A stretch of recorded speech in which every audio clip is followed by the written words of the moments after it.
Financial সেক্টরে এত বড় একটা গভীর ক্ষত হয়েছে যেটা আপনার বাইরে থেকে কল্পনা করতে পারবেন না। এবং বাংলাদেশ ব্যাংকের গভর্নর যিনি আছেন আমার ছাত্র ছিল, সে IMF-এ ছিল বহুদিন। আমার বলে যে আমি পৃথিবীর কোনো দেশে দেখি নাই 25 বছরে, সে তো বহু দেশ গিয়েছে, এইরকম ফাইন্যান্সিয়াল সেক্টর এত এত অনিয়ম, এত বিশৃঙ্খলা, এত করাপশন কোথাও দেখে নেই। এখন সেখান থেকে আমাদের বেরিয়ে আসতে হবে। তবে আমি আশাবাদী, আমি যেটা মুজিব সাহেব থিওরি অফ অ্যাসিমেট্রিক্যাল হিসেবে বলেছেন, কি বাংলাটা আমি জানি না, এই অ্যাসিমেট্রি কিন্তু কোনোদিন সিমেট্রি করা যাবে না, এটা আমি প্র্যাকটিক্যালি মনে করি। সামঞ্জস্য আপনি আনবেন কি করে হয়, কিছুটা অ্যাসিমেট্রি, যেমন ইকুয়ালিটি বলতে আপনি আমি লম্বা, আমাকে ঘাড় কাটটা কেটে এটা বেটে মানুষের সমান করে দেন, বেটে মানুষ মোটা চেপে উপরে করে দেন, সেটা সম্ভব না।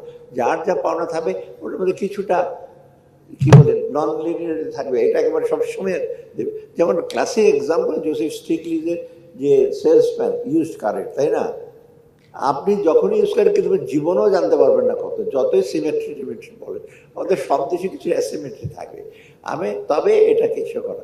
তো আমি মুজিব সাহেবের ব্যাপারে একটু সে যে আমরা ফ্রাস্ট্রেটেড, আমরা অত্যন্ত সে ফ্রাস্ট্রেটেড হওয়ার কোনো কারণ নেই। কারণ বাংলাদেশের লোকজনে যে আপনার যে সৃজনশীলতা আছে, যে কর্মদক্ষতা আছে, সেটা আনপ্যারালাল।